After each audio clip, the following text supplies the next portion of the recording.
Olá pessoal, bem-vindos a Scout Radar, programa sobre os craques do futuro, à procura do próximo Golden Boy.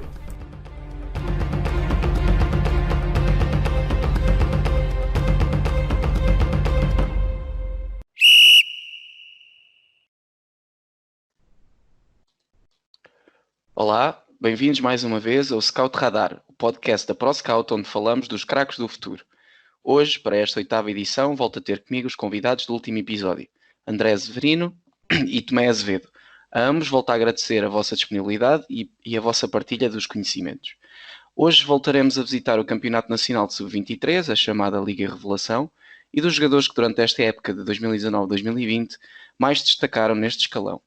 Para isso, tal como na semana passada, a rampa de lançamento para a discussão surgiu através de um desafio que lancei aos dois convidados para escolherem um jogador de cada uma das equipas da Liga, atribuídos aleatoriamente. Se perderam a primeira parte, aconselho a ouvirem esse episódio nas plataformas onde o podcast está disponível, mas de qualquer forma deixo os nomes abordados no último episódio para aguçar o apetite.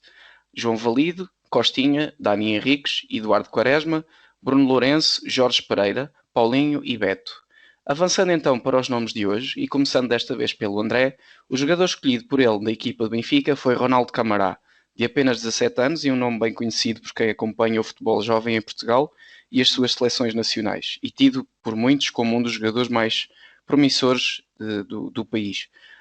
André, com tanta rotatividade que este plantel do Benfica de Sub-23 tem tido, o Ronaldo tem sido um dos nomes mais presentes neste escalão. É esta uma das razões pela qual elegeste o Ronaldo como o destaque do Benfica?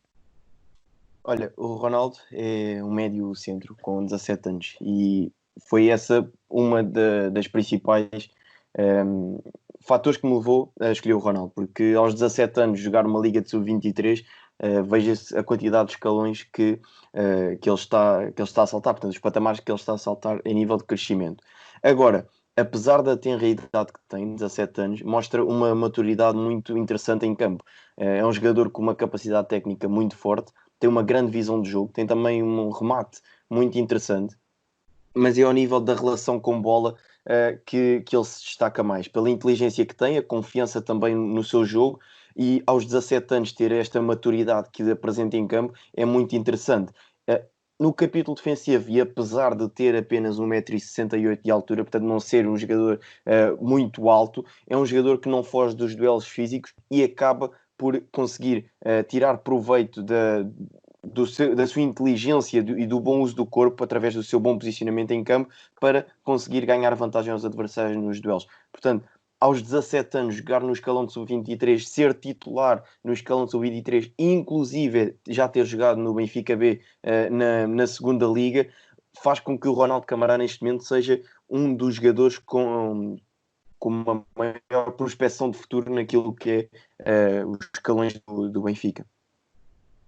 Portanto, é um jogador que tem a segunda liga, sub-23 e Youth League também, não é? Esta época, e a somar aquilo que vem tido a ter nas seleções jovens. Portanto, é um jogador que, apesar de 17 anos, já tem aqui alguma experiência acumulada.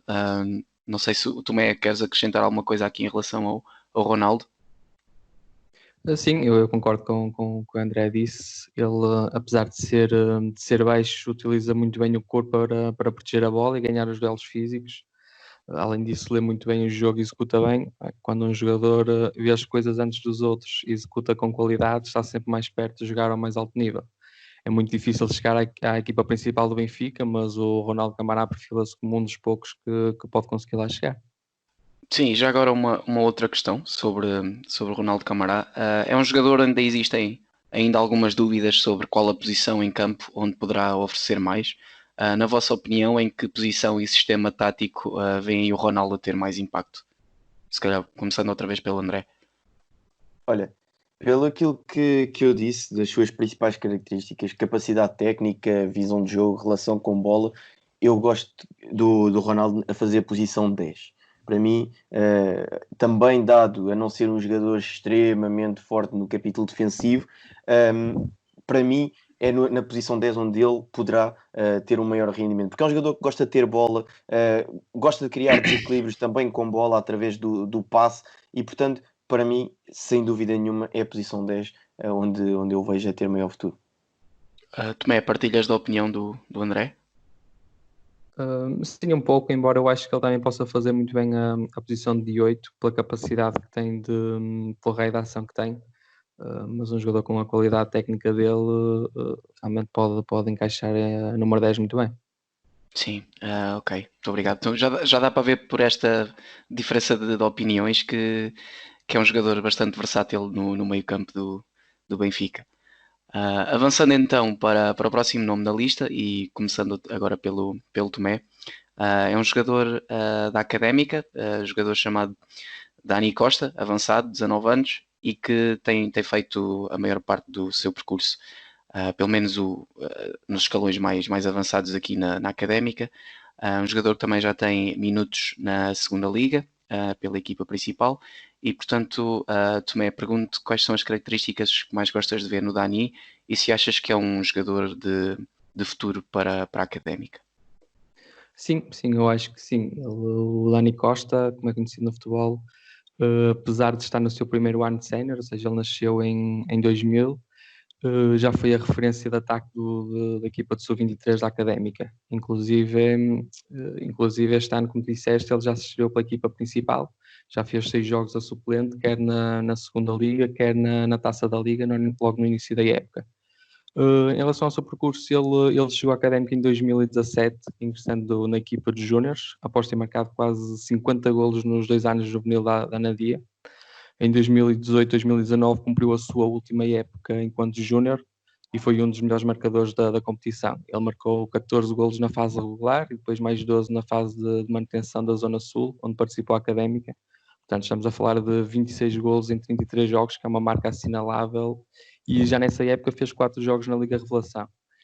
Esta época que terminou, ele assumiu o lugar de destaque na linha da frente do Sub-23 da Académica, mas desde o início da época, como eu disse, tem trabalhado de forma regular com a equipa principal. Ele fez aqueles 6 jogos, mas ainda não se estreou a marcar na equipa principal, enquanto na Liga Revelação marcou 9 golos em 20 jogos, sendo o melhor marcador da equipa. Em relação às suas características, ele tem 1,81 m e joga muito bem como avançado de referência, mas não é aquele típico ponta de lança que fica na frente à espera da bola. Ele mostra muita mobilidade, recua no terreno para fazer de pivô e aparece também com qualidade nos corredores laterais. Ainda assim, como vimos, é um avançado que tem golo, ele tem marcado muitos golos em todos os escalões que passa e bate muito bem grandes penalidades, que é sempre um atributo importante para um avançado que quer marcar muitos golos. É expectável que ele na próxima época tenha mais espaço na equipa principal da Briosa, podendo continuar a evoluir na Liga Relação em jogos que não seja convocado, mas seria muito interessante ver como é que se poderia afirmar na segunda Liga, numa equipa que lhe desse mais minutos, preferencialmente como titular.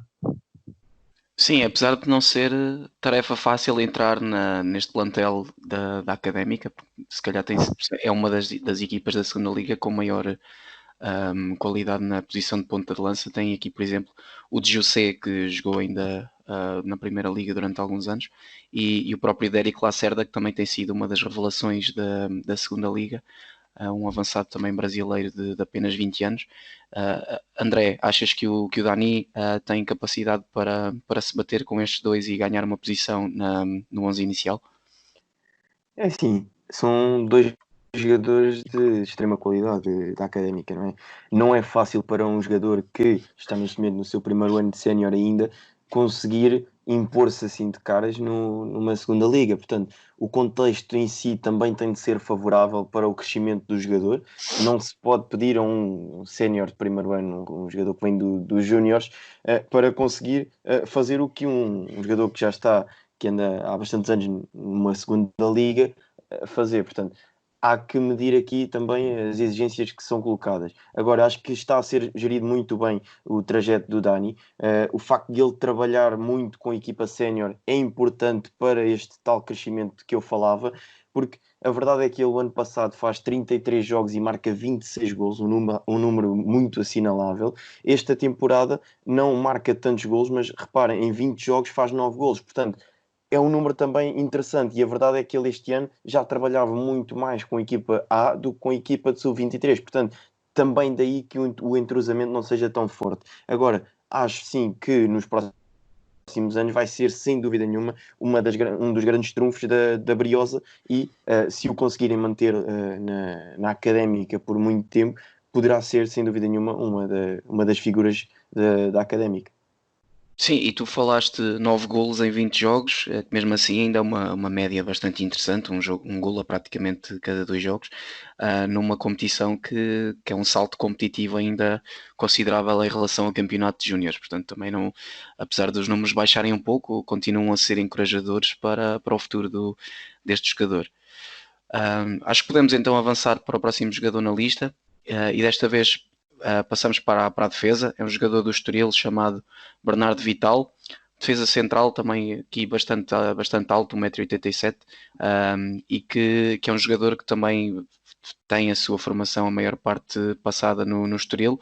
Portanto, André, pergunto-te o que é que gostas mais de ver no Bernardo Vital, e se achas que na época que vem ainda será já expectável que ele suba ao plantel principal na segunda liga. Penso que podemos todos, apesar de ainda haver alguma incerteza com o que vai acontecer, podemos já antecipar que o Estoril não será uma das equipas a subir à primeira liga, portanto acreditaremos que continuará na segunda. Portanto, pergunto então se achas que ele tem essa qualidade para se assumir na próxima época. Sem dúvida que tem a qualidade para chegar à segunda liga e até a primeira liga. O Bernardo Vital é daqueles jogadores que dá prazer ver jogar. É um defesa central que não tem as ditas características de um defesa central. Portanto, é um defesa central que tem qualidade de passe. É daqueles defesas centrais elegantes em campo que dá prazer ver jogar, porque consegue colocar a equipa a jogar, mas é competente também naquilo que é o processo defensivo da sua equipa. Ele tem um excelente posicionamento, controla muito bem a profundidade, tem também uma capacidade de antecipação muito interessante, mas lá está, como eu disse, tem uma capacidade também de conseguir fazer a equipa jogar, sair a jogar desde trás. Portanto, o Bernardo Vital foi sem dúvida nenhuma uma das grandes revelações desta temporada, inclusive foi chamado à seleção de sub-20, na qual participou. Apesar disso não jogou, mas o facto de marcar presença um jogador do Estoril na seleção já é bastante interessante. Portanto, eu quis destacar o Bernardo pela excelente temporada que fez. Ele esta temporada foi titularíssimo, fazendo 33 jogos com a camisola do Estoril. Portanto, eu acho que ele aqui já pode dar o salto para uma segunda liga, claramente, porque tem um perfil muito, muito interessante. E quem vê jogar o Bernardo vê que ele tem ali características que o tornam diferente dos outros. Portanto, acho que sim, sem dúvida nenhuma, que ele se pode conseguir impor na segunda liga. Pela tua descrição, parece ser um jogador um pouco semelhante a um outro que falámos no episódio passado, o Eduardo Quaresma. Não sei se é uma comparação que podemos fazer com estes dois jogadores. Podemos, mas acabam por ser um bocado diferentes. O Bernardo Vital não é aquele jogador que arrisca tanto a sair com a bola controlada como o Edu. O Edu agarra na bola e consegue progredir vários metros com a bola controlada e até tirar adversários do caminho. O Bernardo não é o jogador tanto de conduzir a bola, portanto, ir tanto em progressão com bola, é mais através do passe, da qualidade de passe que tem, que ele consegue criar maiores desequilíbrios. Agora sim, são dois centrais rápidos, controlam bem a profundidade e sim, nesse capítulo podem perfeitamente ser comparáveis. Exato, e por falares também na questão da seleção, também é de lembrar que há um outro jogador da equipa de Estoril que também foi, depois de dar nas vistas, foi chamado às seleções, que também poderia ser provavelmente um dos destaques desta equipa, que é o Duarte Valente. Mas sobre o Bernardo, não sei se o Tomé quer acrescentar aqui mais alguma coisa. Sim, até em jeito de brincadeira, o André tinha visto o Bernardo Vital jogar antes de mim e eu tinha-lhe dito que ia vê-lo jogar e ele, de certeza que vais gostar. E realmente não há como não gostar. Ele foi dos jogadores que mais me impressionou na Liga Revelação, porque não é comum ver um central de 19 anos a este nível. E normalmente os que se destacam nesta idade é porque têm grandes características físicas, são muito fortes, são muito rápidos. O Bernardo Vital tem isso, mas é muito completo, até é um pouco difícil apontar pontos fracos. Não sei qual é que vai ser a ideia do Estoril para a próxima época, mas tendo em conta que nesta época os centrais mais utilizados foram o Marcos Valente e o Lucas Áfrico, ambos emprestados, Acho que na próxima época pode haver espaço para ele se afirmar na equipa principal e se corresponder ao que é esperado dele, duvido que fique no Estoril durante muito tempo. Sim, ainda por cima numa altura como esta em que os clubes estão a passar por algumas dificuldades financeiras e provavelmente vão ter que recorrer cada vez mais à formação. Portanto, está aqui o Estoril com alguns bons valores nesta equipa de sub-23 para poder aproveitar na época que aí vem. Certo. Olha, deixa-me só, porque fizeste menção ao Duarte e acho que devemos completar aqui as menções honrosas, porque o Chiquinho também foi chamado para a seleção de sub-20, o extremo do Estoril. Portanto, o Estoril conseguiu colocar lá 3 jogadores. Portanto, também demonstra aquilo que está a ser o trabalho ao nível da formação do Estoril Praia. Certíssimo. Vamos então avançar mais um nome na nossa lista e agora passar para a margem sul e falar do Cova da Piedade, neste caso num jogador que é o Francisco Varela, que é um médio defensivo de 19 anos, portanto um jogador ainda relativamente novo para este escalão, e vamos então falar com o Tomé para perceber qual é que é as características principais deste jogador e aquilo em que ele tem que melhorar para aumentar ainda o nível do seu futebol. Exatamente, portanto, do Cova da Piedade escolhemos o Francisco Varela, é um médio defensivo nascido em 2000, ou seja, também está no seu primeiro ano de sénior, mas já em janeiro subiu à equipa principal para tentar ajudar o clube a evitar a despromoção da segunda liga. Portanto, trata-se de um jovem que está no Cova da Piedade desde 2014, tendo pelo meio uma passagem pelo Sacavonense. Na época passada foi indiscutível na equipa de júniores de Cova da Piedade e nesta época que terminou precocemente assumiu o mesmo protagonismo na equipa de sub-23. Isto até janeiro, a altura em que o experiente treinador João Alves assumiu a equipa principal do clube, porque o Luvas Pretas, como é conhecido desde os tempos de futebolista, decidiu apostar no Francisco Varela para a equipa principal e assinou também com ele um contrato profissional. Desde aí fez 5 jogos na equipa, 4 deles a titular e correspondeu bem ao desafio. Ele é um médio defensivo com boa envergadura, tem 1,80 m, é competente nos duelos físicos e desarmes. Dá muito equilíbrio à equipa, sem bola, mas também com bola, porque é um jogador que faz muito bem a circulação a partir de trás. Com o nível que ele mostrou na segunda liga e tendo em conta a sua idade, é de esperar coisas boas para o seu futuro.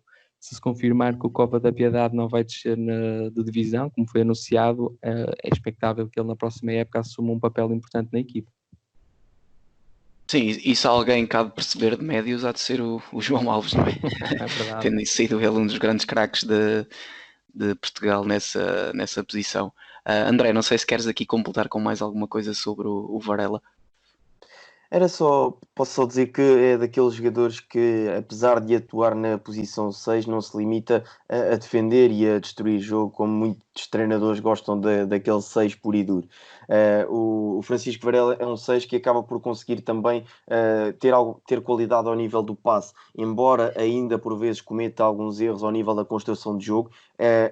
Obviamente que está ainda num processo de maturação e, portanto, tem também largos anos para crescer nesse capítulo. Agora, é um 6 que é agressivo na disputa de bola, é muito forte no corpo a corpo e, portanto, aliado também a essa capacidade de passe, é um jogador que, claramente, que acredito eu, na próxima temporada, poderá jogar facilmente uma segunda liga. Ok, acho que então podemos terminar o assunto do Francisco Varela e adiantar mais um nome da nossa lista, que agora vem do Marítimo. É um jogador colombiano que tem a curiosidade de ter chegado a Portugal através da escola de futebol do Futebol Clube do Porto, que tem em Bogotá. É o Carlos Tovar, defesa esquerdo, que em Portugal já chegou a jogar no Campeonato de Portugal e que depois deu o salto para o Marítimo Sub-23 e já lá está há 2 épocas, salvo erro, e que tem sido um dos jogadores mais utilizados nesse escalão por parte da equipa do Marítimo. André, o que é que nos podes adiantar sobre o Carlos Tovar e o que é que achas que ele pode trazer numa eventual subida ao plantel principal do Marítimo? Olha, o que ele pode trazer é a competência.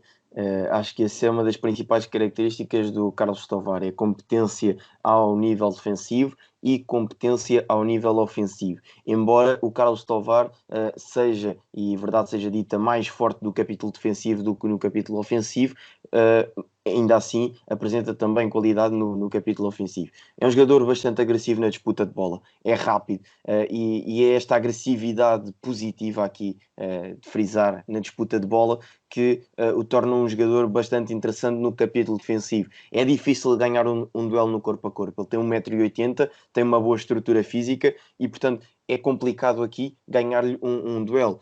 E se o virem a jogar, percebem-se claramente, porque ou das duas, os adversários evitam o duelo com ele ou se vão no duelo corpo a corpo, dificilmente ganharão com o Carlos Tovar. Agora, ofensivamente é onde eu acredito que ele pode melhorar mais.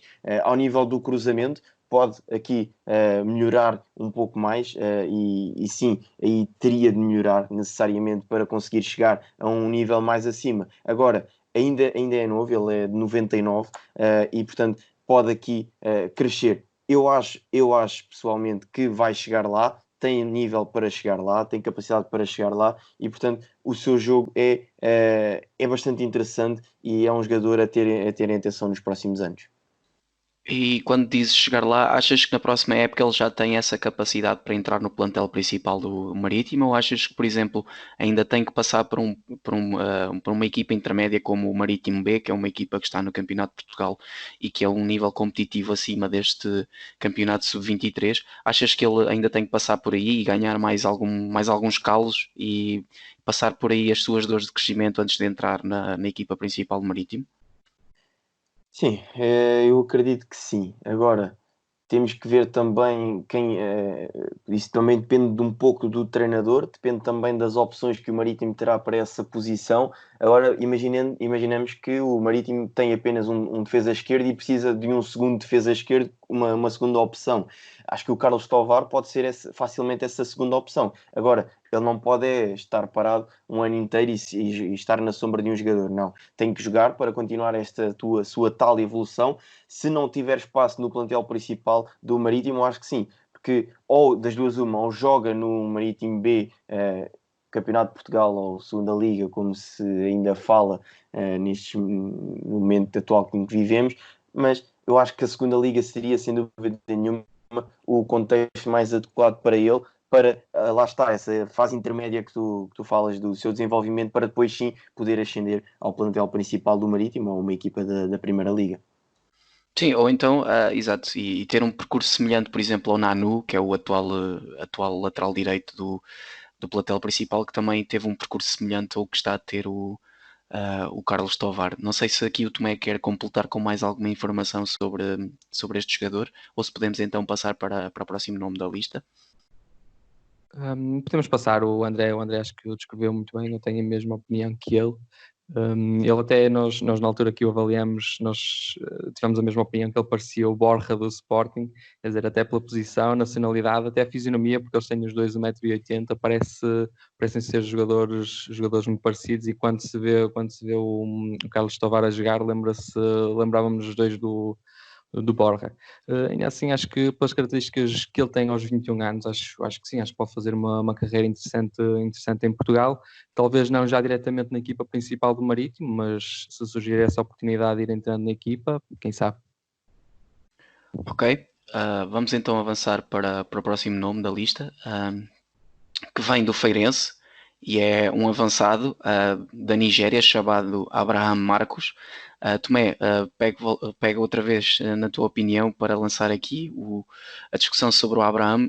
O que é que pensas que o Feirense vê neste jogador e o que é que achas que ele poderá trazer numa eventual subida ao plantel principal?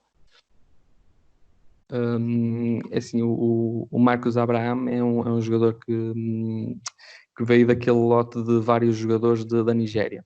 Portanto, como é sabido, o presidente da SAD do Feirense também é nigeriano e seguramente fruto dessa ligação, nos últimos 3 anos passaram pelo clube mais de 15 jogadores oriundos desse país. Desse grupo, o Marcos Abraham é aquele que mostra ter mais condições para chegar ao nível de segunda ou até de primeira liga. Ele chegou a Santa Maria da Feira em 2018 para jogar nos Júniores, mas já nessa época participou em 11 jogos na Liga Revelação.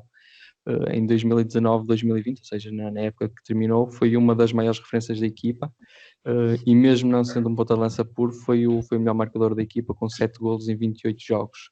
Trata-se de um esquerdino que pode jogar a extremo, avançado, é muito ágil e rápido, e utiliza essa velocidade e qualidade no drible para desequilibrar no 1 para 1.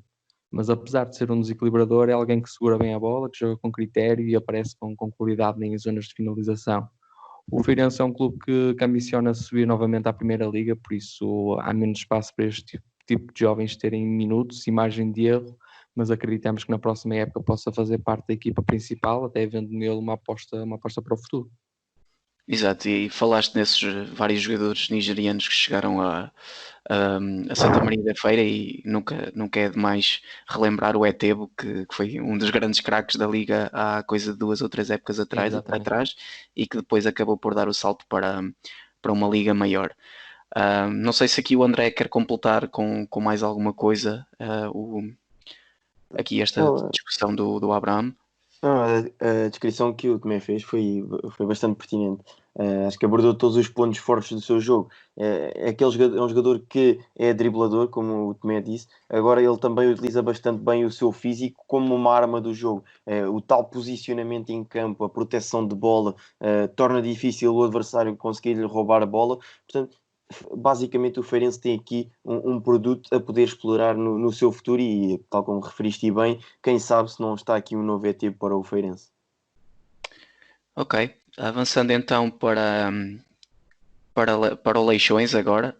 O jogador escolhido foi o Gonçalo Franco, um médio que também já tem minutos pela equipa principal e que também já tem aqui algum cartel na própria estrutura do Leixões. Ele já está no Leixões há bastantes anos, portanto é aqui uma pessoa que certamente conhece muito bem o clube.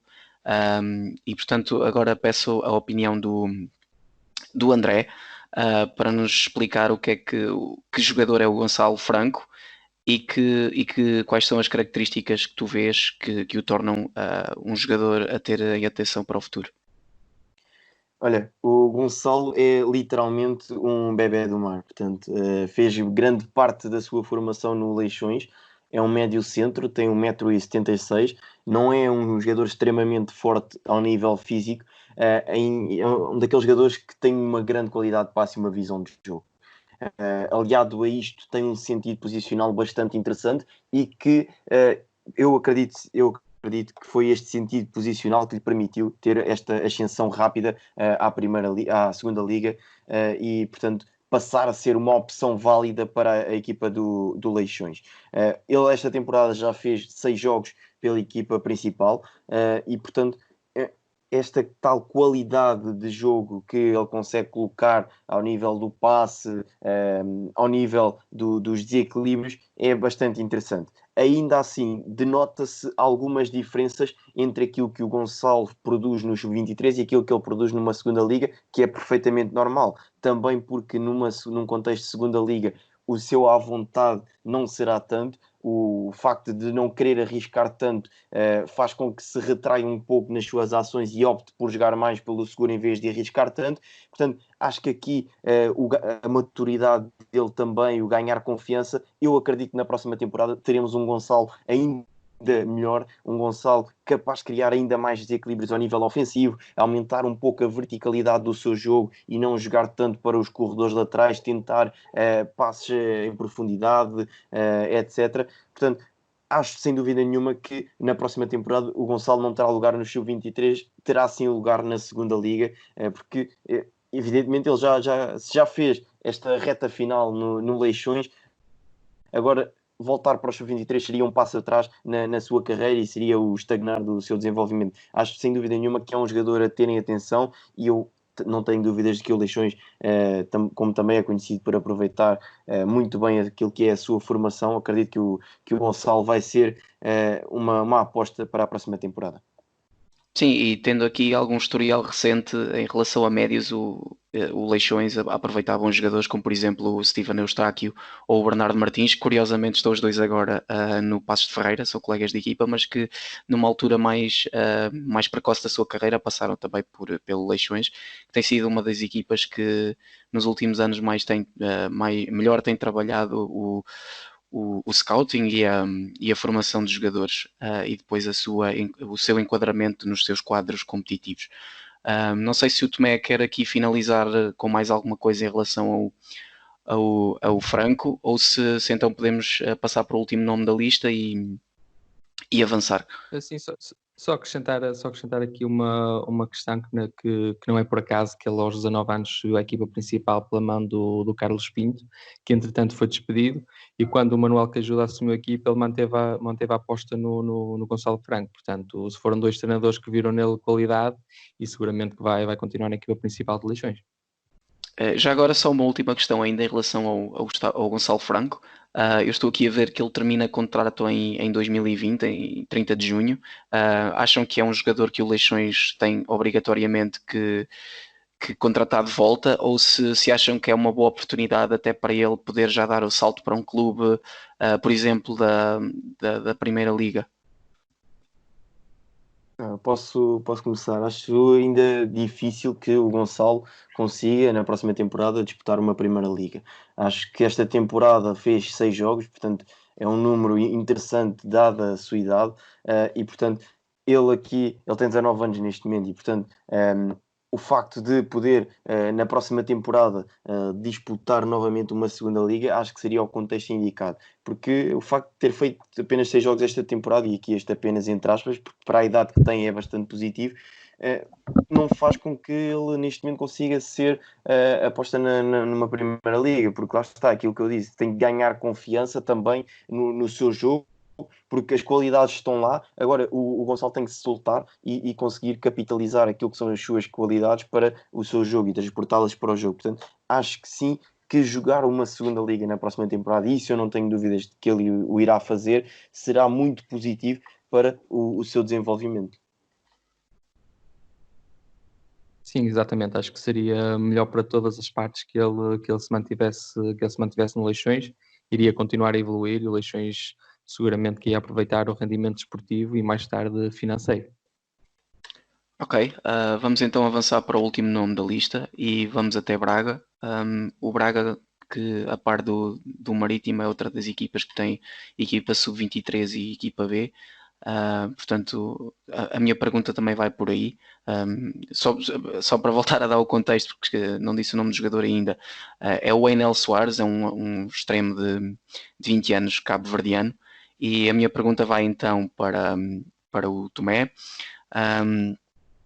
Se achas que ele ainda vai ter que passar por uma equipa B antes de chegar à equipa principal, sendo que o Braga está a ter uma forte aposta também nos jogadores que tem vindo a formar, e ainda para mais com o anúncio do aumento das suas infraestruturas que foi feito esta semana.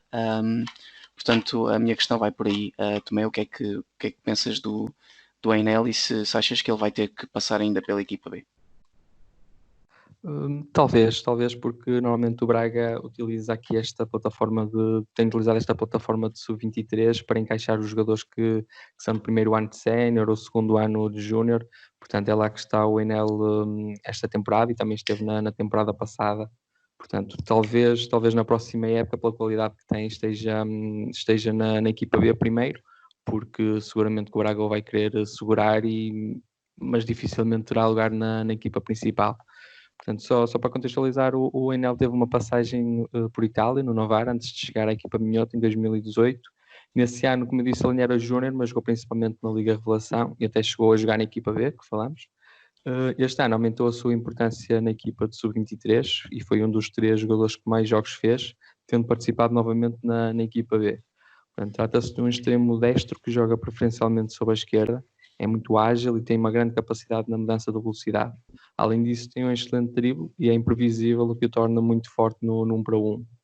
Como eu falei no início, o trajeto natural será subir à equipa B em definitivo na próxima época, mas se evoluir como é expectável e é provável que o vejamos em breve na equipa principal ou noutro clube da Primeira Liga, visto que cada vez é mais difícil ter lugar na equipa principal do Braga.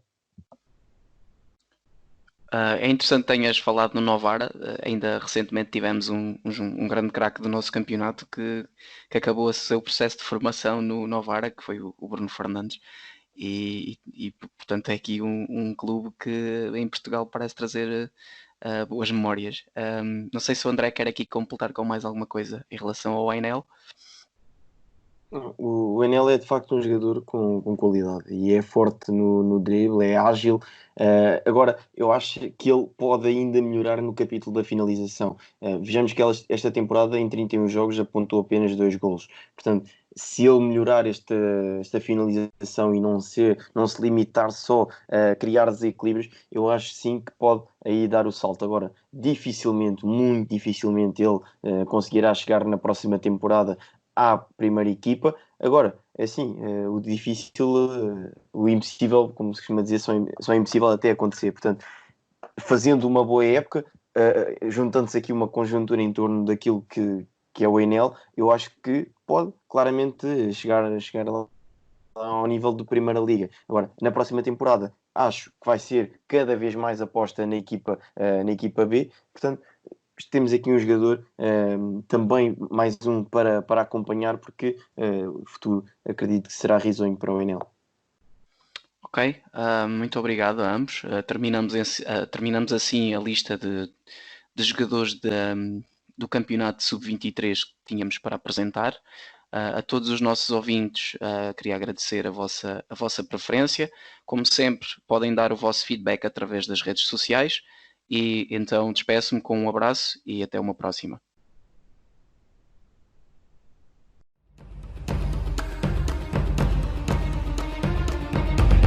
Obrigado por nos terem seguido em mais um episódio. Sigam o ProScout nas redes sociais em Facebook, Twitter, Instagram, YouTube e principalmente no nosso site em www.proscout.pt. Até à próxima!